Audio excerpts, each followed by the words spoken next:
महादेव। आज हम बात करेंगे ग्रहों के बारे में। कोई भी इस धरती पर पैदा होता है, ग्रहों की दशा उन पर पड़ता है। रामचंद्र भगवान हो या कृष्ण भगवान हो, तो सभी के ऊपर ग्रहों का दशा पड़ता है। तो ग्रहों का दशा पड़ने पर हमें बहुत सारा बुराई होता है। ग्रह खराब नहीं करते हैं, कर्मों के हिसाब से फल देते हैं।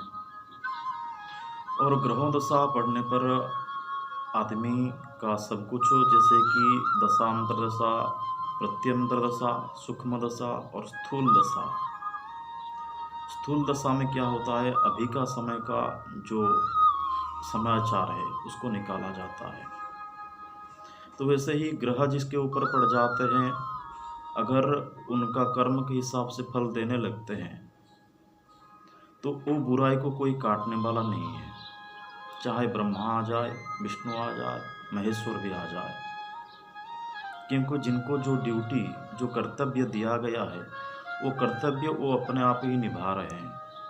किसी के काम पे किसी का हाथ डालना ये नियति के बाहर है। तो ग्रहों अगर सजा दे रहे हैं तो कोई दूसरा तरीका अपनाता है तो गलत साबित होता है।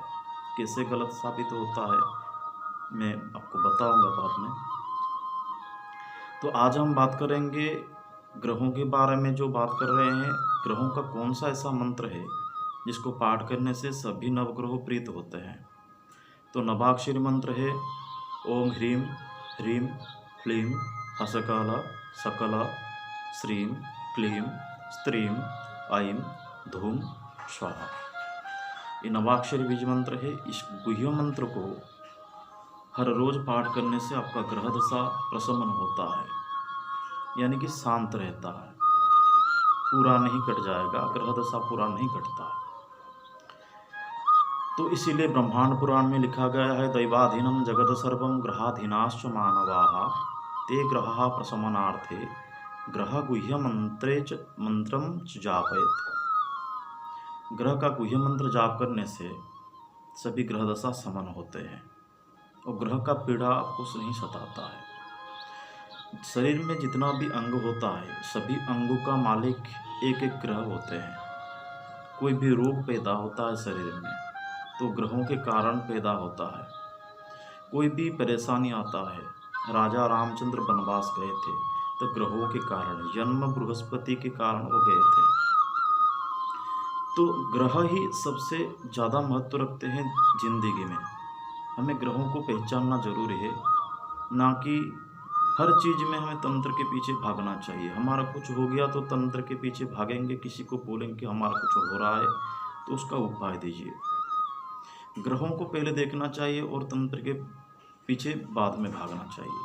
तांत्रिक क्रिया जो होता है उसका पहचान अलग होता है। ग्रह पीड़ा जो भुगतते हैं उनका पहचान अलग होता है। पहचानने के लिए आपके पास सही विद्या होना चाहिए। जिसको ग्रह पीड़ा है उनको कैसे पहचाने, जिसको तांत्रिक पीड़ा है उनको कैसे पहचाने, ये साधक का कर्तव्य होता है। तो ग्रहों से बचने के लिए कोई भी आप कर्म करते हैं, कोई साधना करते हैं, उनको तीन ही शक्ति रोकता है। पहला शक्ति ग्रह शक्ति, दूसरा शक्ति दिग्पाल शक्ति, तीसरा योगिनी शक्ति। ये तीन शक्ति सभी चीज़ों को रोकते हैं। तो आपका ग्रह खराब चल रहा है, कोई अच्छे काम करने के लिए जा रहे हैं, तो उसी ग्रह को आप पूजा करके, उसी ग्रह से आशीर्वाद प्राप्त करके ही जाना चाहिए। अगर ऐसा नहीं करते हैं तो आपका जो ग्रह खराब चल रहा है और भी वो खराब ही फल प्रदान करेगा। तो कोई भी ग्रह को आप पूजा करते हैं या खराब है, शुक्र अगर आपका खराब है तो शुक्र का प्रतिकार स्वरूप आपका शुक्र का इष्ट देवी का मंत्र अगर जाप करेंगे तो आपका प्रतिकार हो जाएगा।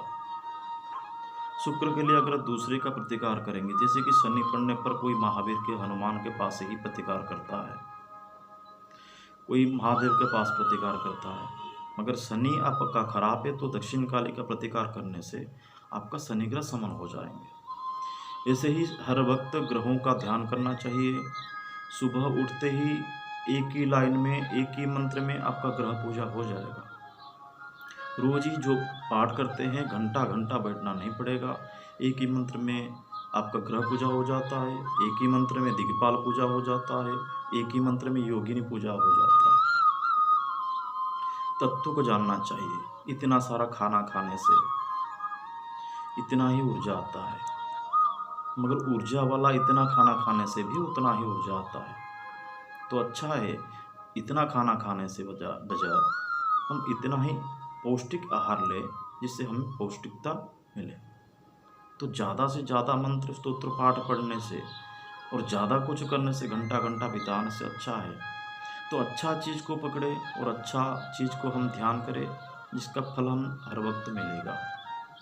तो लोग साधना के चक्कर में ग्रहों को भूल जाते हैं, दिक्पाल को भूल जाते हैं, योगिनी को भूल जाते हैं, जो सही में सिद्धि प्रदान करने वाले होते हैं, जो यानी कि साहाय्य हेल्प करने के लिए आगे आते हैं, तो उनको हम भूल जाते हैं, जो हमारा कर्म में बढ़ोतरी प्रदान करेंगे। तो हर वक्त ग्रहों के विषय में जानना जरूरी है कि मेरा ग्रह अभी कैसा है।